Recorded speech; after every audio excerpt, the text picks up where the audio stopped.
Hi, my name's Alex Berry with Cobalt Boats.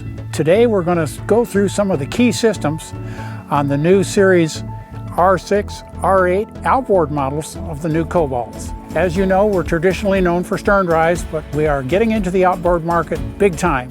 These are very unique boats from the rest of our line, being they are outboards. However, the differences between the R6 and R8 are only length. The interior features, the operating characteristics are pretty much the same between the two boats. So we're going to go through this R8 outboard, and keep in mind that pretty much everything we're talking about applies to the R6 just as well. So let's get started.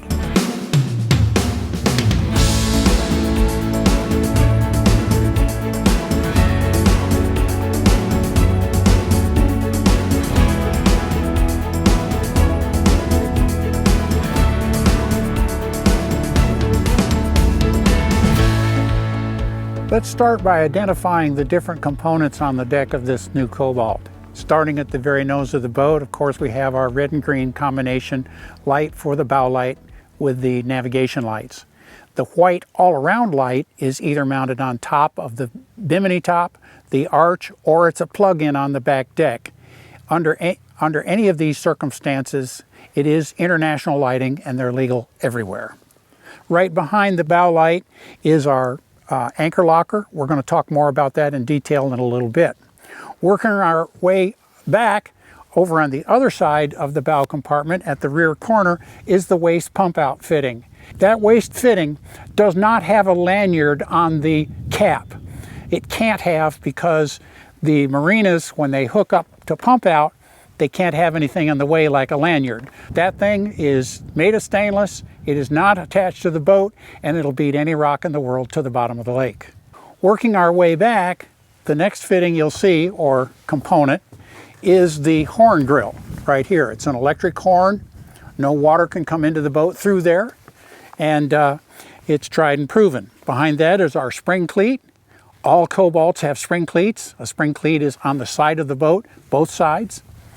Behind that is our fender clip plug-in, of which there's two on this particular model, one on the front, one on the back. Working our way aft, we have the fuel fill. Just flip up on the lever, quarter turn, comes out. Notice the lanyard right there to prevent it from going overboard.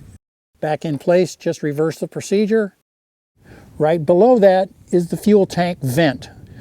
You don't need to worry about it, it's a non-service item, just wanted you to know what it is. On the other side of the deck is the water fill. It also has a lanyard to prevent it from taking a swim. And it is there depending on the options that are in your particular boat. Let's talk about the anchor locker up on the nose of this boat. This particular boat has the optional windlass installed. So let's talk about it for just a moment as if that windlass were not there. Then this lid just opens, exposing a very large anchor locker, which, by the way, is self-draining over the side, not into the bilge. So any water that gets in here goes out of the boat without getting into the bilge of the boat. Very nice feature to keep things fresh aboard. What I want to point out is the attachment for the bitter end. The bitter end is the opposite end, or the end of your anchor rope. So normally, if you don't have the windlass, you'll have an anchor with chain and line. And you attach the end of that line to the bitter end, and that prevents accidental throwing the whole thing in the lake. You don't want to do that. Let's go back to the windlass operation. The windlass runs off the ship's batteries. It gets its power through a circuit breaker in the electric panel in the back of the boat, which we're going to get to in a little while. You normally would operate the windlass from right here. It also can be operated from the driver's station, but you don't want to do that unless the weather is preventing you from coming up here. As good as this windlass is, none of them are 100% fail-safe. And sometimes they tend to get a little dirty or a little jammed up. So if you're here operating it, you can see that, and you can actually, if you start pulling up dirt and mud on your anchor chain, you can let it back out a little bit, wash it off, pull it back in. It's a good idea to run it from up here. There's a rocker switch mounted in this compartment for that function. Also, when you look in here, you'll find a lanyard hooked to the anchor itself. This is a safety feature. This will prevent accidental dropping of that anchor when you least expect it to. So, if you're going to use this anchor, the first thing you do is take the lanyard loose of the cleat in here, unsnap it from the anchor, and let the anchor down with the rocker switch to whatever depth you need. This is an all-chain system. There is no chain and line. It's 100% chain. And what that means is you don't need near as much of it deployed given the depth of the lake. So if you had 20 foot of water that you're anchoring in, you'd only need to let out maybe half the chain. Whereas if you were using chain and line with a conventional anchor, you'd need at least twice that much. So it's a real nice feature. The chain really holds that anchor down better, especially in the wind. You get a much better bite and less chance to drag the anchor. When you're done at the end of the day, once again from here, you bring that anchor back up until it houses. This is called a house pipe, H-A-U-S. House pipe, that's where the anchor is housed. Once it's in place, you hook on your safety lanyard, cleat it real tight. That's for safety's sake, so that anchor won't come out of there no matter what, and you're ready to go. Let's talk about all the storage areas in the bow of this boat. In addition to the anchor locker, which has its own use, there is a huge storage area right ahead of the driver's side of the boat. This raises up an enormous compartment in here. Also for the servicing guys, all your stereo amplifiers and so forth are mounted in here, very accessible. Working our way forward, of course, drink holders. Underneath this cushion, there's a large compartment which does drain to the bilge of the boat. Right behind that is another storage area that raises like this, goes all the way back to the wall back there. And in the floor, there's a floor storage area, quarter turn on the latch, opens with a gas cylinder, an enormous storage area underneath that with padding on the floor. Working our way into the cockpit, we can continue to talk about storage areas. The first one is the ski locker in the center walkthrough. It is right here, and it helps if you stand on it when you open and close it. The lid is under a bit of tension so that it won't rattle or come loose while you're underway. So if you put your body weight on it, reach down, turn the handle, it releases. It's on gas cylinders, and it's got a nice padded floor in there to protect those high dollar items that you're going to put down there. Right behind it, there's another locker that actually is combined with this locker. The lid opens exactly the same way, just gives you more access to that center walk-through area. Let's talk about the head compartment. The head door is right here. It has a nice heavy stainless latch on it, exposing the head compartment itself. Standard equipment is a porta potty. The porta potty is a very easy to use unit, but it does require that you put flushing water into it and remove the holding tank and take it ashore to empty it. More popular is the electric flush toilet, which this particular boat has. And it gets its flushing water from the lake. There is a sea cock and a sea strainer in the bilge of the boat where the water comes in. It is cleaned through the sea strainer and pumped through the toilet. The toilet itself discharges to a permanent holding tank in the boat. That holding tank is pumped out at your marina. Most marinas have pump out capabilities. That's what that fitting is up on the front deck that we showed you a little while ago, marked waste. And you'll need to have it pumped out periodically depending on how much that head is actually used. It always needs to be pumped out at the end of the season, and that system does have to be winterized.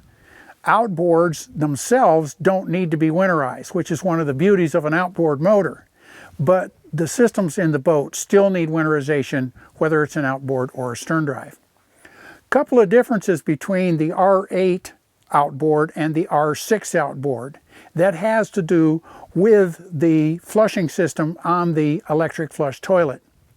As mentioned, in this boat, being an R8, that sea strainer is back in the bilge right next to the sea cock, which is where the water comes in from the lake.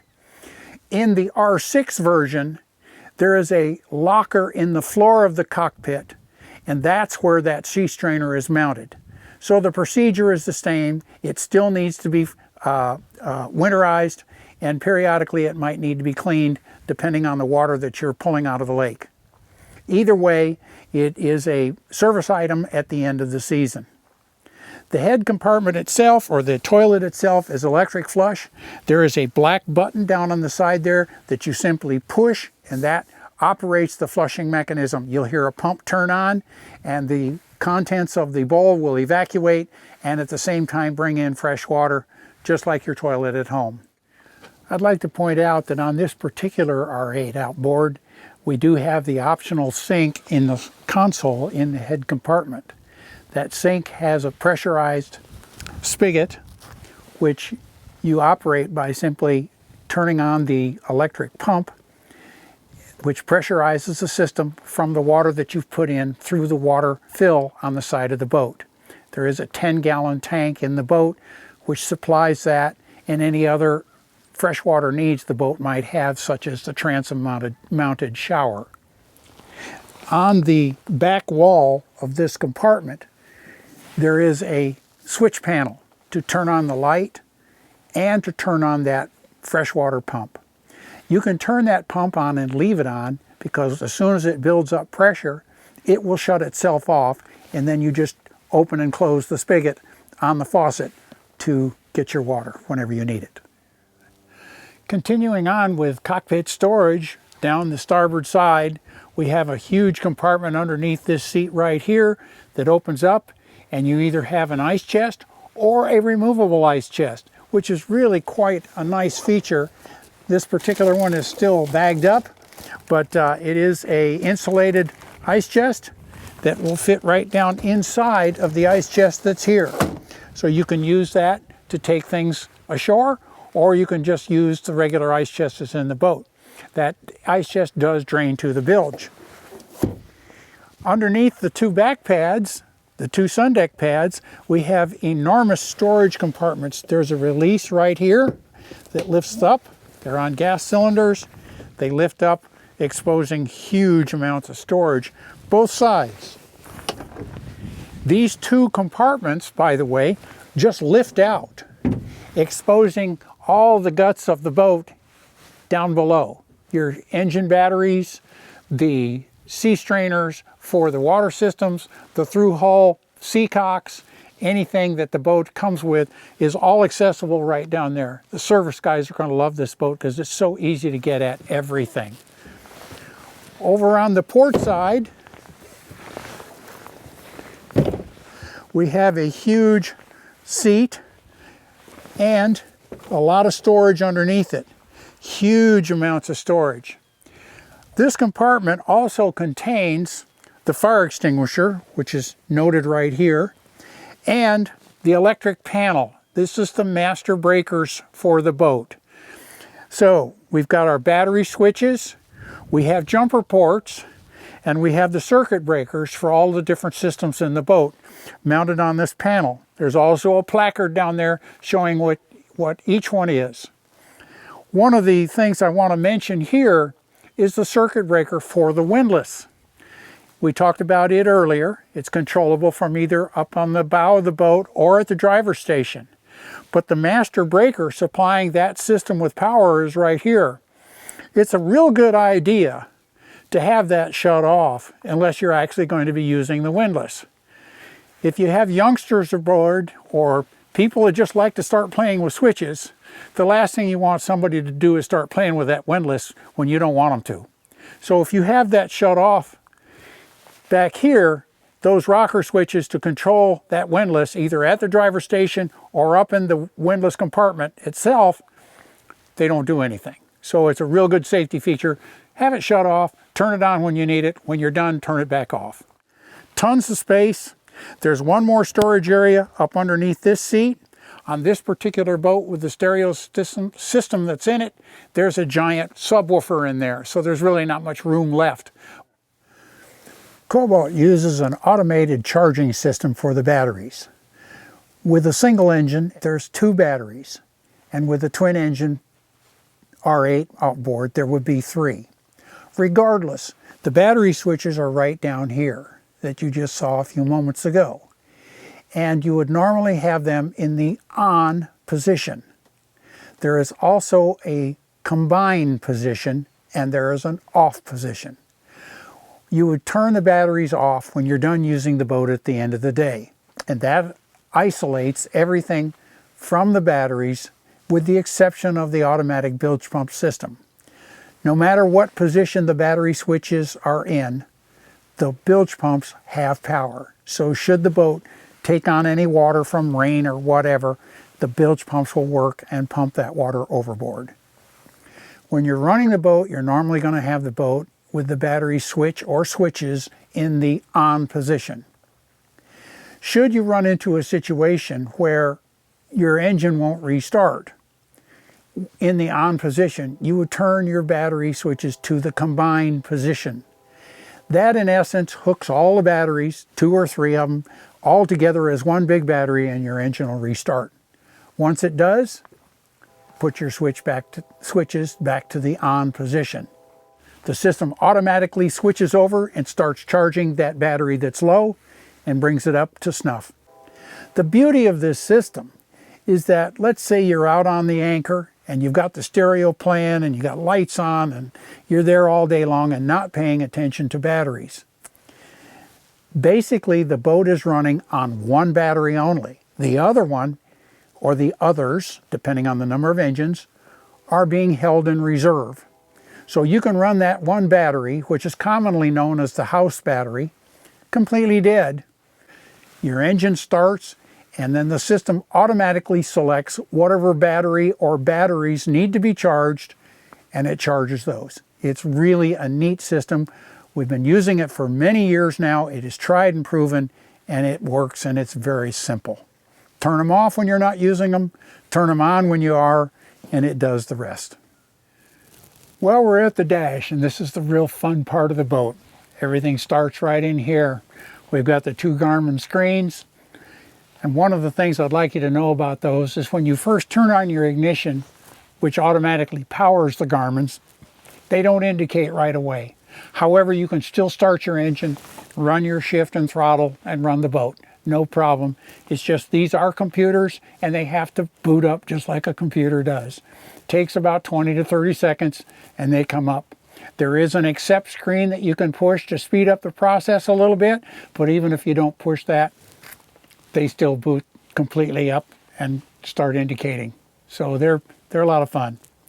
Right below that we have all of our push buttons with indicator lights for our pumps, lights, whatever. It's all marked right here and you can just turn them on and off as need be. Over to the right is an optional cell phone charging station. Most of your cell phones these days are wireless charging, and you can simply put your phone in there and it automatically starts charging your phone. It's really a neat feature. Below that is the trim tab control. The trim tabs are electric. You have 2 rocker switches over here marked bow up and bow down on each switch with an indicator light. Don't worry about where the trim tabs themselves are. Think about the boat, because what they're doing is they're controlling the side-to-side attitude of the boat at planing speeds or faster. They don't really have much effect, if any, at the boat, on the boat, when it's only going 10 or 12 miles an hour. It has to be up around 15 to 20 before they start to be effective. They're fairly small, and they're only for side-to-side or lateral stability. So if you have a bunch of people on one side of the boat, you can correct that with the trim tabs. They have indicator lights telling you that you've put them down partially or all the way. A really neat feature is that when you turn off the ignition, they automatically totally retract, so that you don't have to try to remember where did I have them the last time I ran the boat. If you've shut it off, they're fully retracted. And by the way, when they're fully retracted, they have no effect on the boat whatsoever. It's just like they're not there. Working our way around, we have our throttle control with the power trim for the engine with your up and down rocker switch right here. And we have this safety lanyard. This is a very important safety feature.